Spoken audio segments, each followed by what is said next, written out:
भक्तों हर हर महादेव। आइए रामायण नित्य पाठ्यक्रम में रामायण की चौपाइयों गायन करें, उनका भावार्थ समझें। वीडियो अच्छा लगे, कथा अच्छी लगे तो यूट्यूब चैनल को सब्सक्राइब जरूर करें।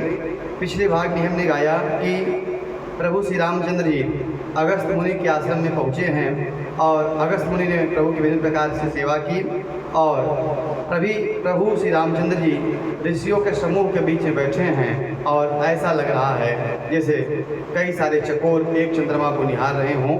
और आइए इसी क्रम में हम चौपाइयों गायन करें और भावा समझें। तब रघुवीर कहा मुनि पाही, तुम सन प्रभु दुराव कछु नाही। तुम जानहु जहि कारण आयऊँ, ताते तातन कही समझायऊँ। तब प्रभु श्री रामचंद्र जी ने अगस्त मुनि से कहा, हे प्रभु आपसे कुछ छिपाव नहीं है, मैं जिस कारण से आया हूँ आप सब जानते हैं। इसी से हे तात मैं आपसे समझा कर कुछ नहीं कहा। अब सो मंत्र देहूँ प्रभु मोही, जहि प्रकार मारो मुनि द्रोही। मुनि मुस्काने सुनी प्रभु बानी, पूछहु नाथ मोहि का जानी। तब प्रभु ने कहा कि हे प्रभु आप मुझे वही मंत्र सलाह दीजिए, वही रास्ता दिखाइए जिससे मैं इन राक्षसों का संहार कर सकूं जो मुनियों के द्रोही हैं और जो मुनियों पर अत्याचार करते हैं। प्रभु श्री रामचंद्र जी की वाणी सुनकर अगस्त मुनि मुस्कुराए और कहा, हे नाथ आपने क्या समझकर मुझसे यह बात पूछी है, क्या यह प्रश्न किया है। तुम्हारे भजन प्रभाव अघारी, जानो महिमा कछुक तुम्हारी। उमरी तरु विशाल तब माया, फल ब्रह्मांड अनेक निकाया। कहते हैं, हे पापों का नाश करने वाले, मैं आपके ही भजन के प्रभाव से ही जो कुछ थोड़ा बहुत जानता हूँ वह आपकी महिमा है। आपकी माया गूलर के वृक्ष के विशाल वृक्ष के समान है, अनेकों ब्रह्मांडों के समूह ही जिसके फल हैं। जीव चराचर जंतु समाना, भीतर बसहि न जानहि आना। ते फल भक्षक कठिन कराला, तब भय डरत सदा सो काला। चर और अचर जीव जंतुओं के समान उनके भीतर रहते हैं और वे दूसरा कुछ नहीं जानते हैं। उन फलों का भक्षण करने वाला कठिन और कराल काल है, वह काल भी सदा आपसे भयभीत रहता है। ते तुम सकल लोकपति साई, पूछहु मोहि मनुज की नाई। यह वर मागऊँ कृपा निकेता, बसहु अनुज श्री बसहु हृदय से अनुज समेता। तब मुनि अगस्त जी कहते हैं कि आप समस्त लोकपालों के स्वामी हैं और मुझे आपने मनुष्य की तरह प्रश्न किया है। मैं हे कृपा के धाम, मैं आपसे यह वर मांगता हूँ कि आप लक्ष्मण और जानकी सहित मेरे हृदय में वास करिए। अविरल भगति विरति सतसंगा, चरण सरोरहु प्रीति भंगा। यद्यपि ब्रह्म अखंड अनंता, अनुभव गम्य भजहि जहि संता। तब आगे कहते हैं मुनि अगस्त जी कि मुझे प्रगाढ़ भक्ति, वैराग्य, सत्संग और आपके चरणों में अटूट प्रेम हो, ऐसा वर दीजिए। यद्यपि आप अखंड और अनंत ब्रह्म हैं तो अनुभव से ही जानने में आते हैं और जिसका संतजन भजन करते हैं। असतव रूप बखानऊ जानऊँ, फिर सगुन ब्रह्मरति मानऊँ। संतत दासन देहु बड़ाई, ताते मोहि पूछहु रघुराई। यद्यपि मैं आपको ऐसे रूप को जानता हूँ और उसका वर्णन भी करता हूँ तो भी लौट कर मैं सगुण ब्रह्म में ही प्रेम मानता हूँ। आप सेवकों सदा की बड़ाई दिया करते हैं। इसीलिए हे रघुनाथ जी आपसे मुझे यह प्रश्न पूछे हैं। हे प्रभु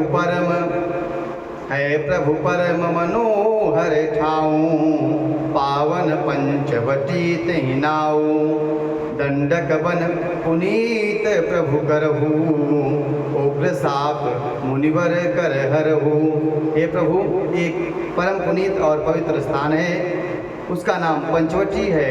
हे प्रभु, आप दंडक वन को जहाँ पंचवटी है पवित्र कीजिए और यह मुनि गौतम जी के श्राप से कठोर जो श्राप मुनि गौतम जी ने दिया था उस श्राप को हर लीजिए। बास करहु तह रघुकुल राया, कीन्हे सकल मुनिन पर दाया, चले राम मुनि आय सुपाई, तुरत ही पंच वटी निहराई। हे रघुकुल के स्वामी, आप सब मुनियों पर दया करके वहाँ निवास कीजिए। और मुनि की आज्ञा को पाकर प्रभु श्री रामचंद्र जी चल दिए और शीघ्र ही वह पंचवटी के समीप पहुँच गए। गीधराज से भेंट भई, बहुविधि प्रीति बढ़ाई, गोदावरी निकट प्रभु रहे परन गृह छाई। वहाँ गीधराज से प्रभु श्री रामचंद्र की भेंट हुई और बहुत प्रकार से प्रेम बढ़ाकर प्रभु श्री रामचंद्र ने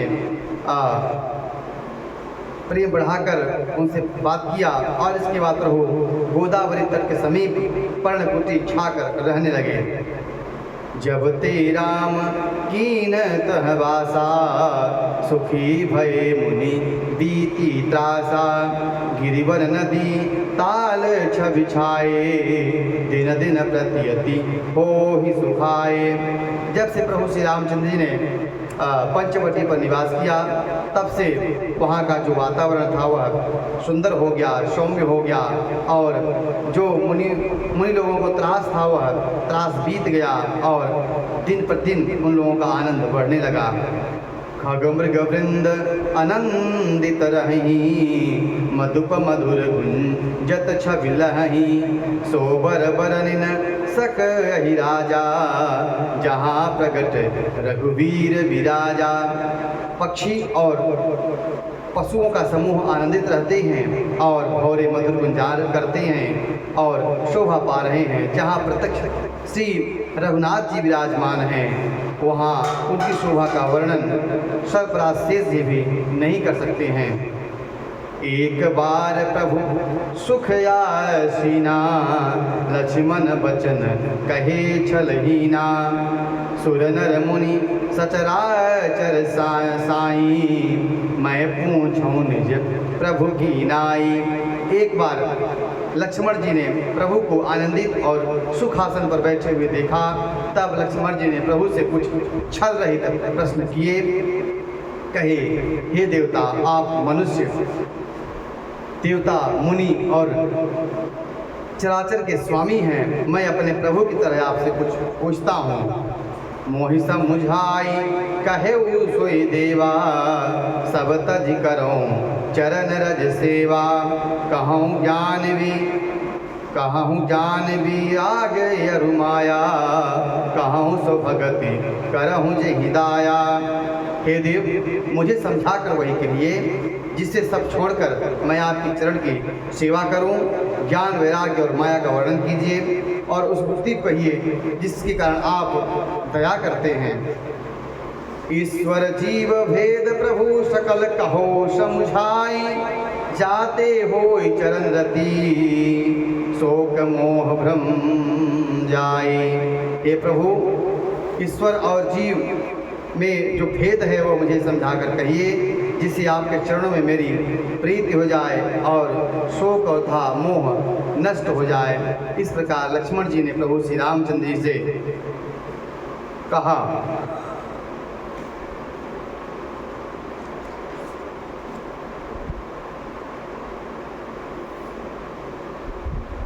थोरे ही मह सब कहूँ बुझाई, सुनहु तात मति मन चितलाई, मैं और तोर तय माया, जही बस कीन जीव निकाया।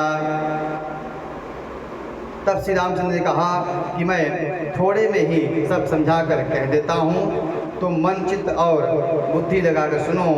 मैं और मेरा, तू और तेरा यही माया है, जिससे जगत के समस्त जीवों को वश में कर रखा है। गोचर जहाँ लगी मन जाई, सो सब माया जाने भाई। तेहि कर भेद सुनहु तुम सो, विद्या अपर अविद्या दो। हृदय इंद्रियों के विषय जहाँ तक मन जाता है, हे भाई, उसको सब माया जानना चाहिए। उसमें भी एक विद्या और दूसरी अविद्या, इन दोनों का भेद है, उसे तुम सुनो। एक दृष्ट अतिशय दुखदाया, जा बस जीव। एक दृष्ट अतिशय दुख रूपा, जा बस जीव पराभव भूपा। एक रचय जग गुण बस जाके, प्रभु प्रेरित ने नहीं निज बल हाँ जाके। एक अविद्या दुष्ट दोषयुक्त एक अत्यंत दुख रूप है, जिसके वश होकर जीव संसार रूपी कुएं में पड़ा हुआ है। और एक विद्या जिसके वश और जगत की रचना करती है, वह प्रभु से प्रेरित होती है, उसकी अपना बल कुछ भी नहीं है। ज्ञान मान जह एक नाही, देख ब्रह्म समान सब माही। कहिय तात सो परम विरागी, तन सम सिद्धि तीन गुण त्यागी। ज्ञान वह है जहाँ मान आदि एक भी दोष नहीं हो, और सब में समान रूप सबको ब्रह्म देखता हो, हेतात उसी को परम वैराग्यमान कहना चाहिए, जो सारी सिद्धियों को और तीनों गुणों को तीन के समान त्याग कर चुका हो। माया ईसन आप कहूँ, जान कहे सो जीव। बंध मोक्ष प्रद सर्व पर, माया प्रेरक शिव। जो माया को ईश्वर और अपने स्वरूप को नहीं जानता, उसे जीव कहना चाहिए। और जो बंधन और मोक्ष देने वाला सबसे परे और माया का प्रेरक है, वह ईश्वर है। आज के पाठ में इतना ही। अगले भाग में हम आगे की चौपाइयों का गायन करेंगे, उनका भावार्थ समझेंगे। वीडियो अच्छा लगा हो तो यूट्यूब चैनल सब्सक्राइब जरूर करें। हर हर महादेव।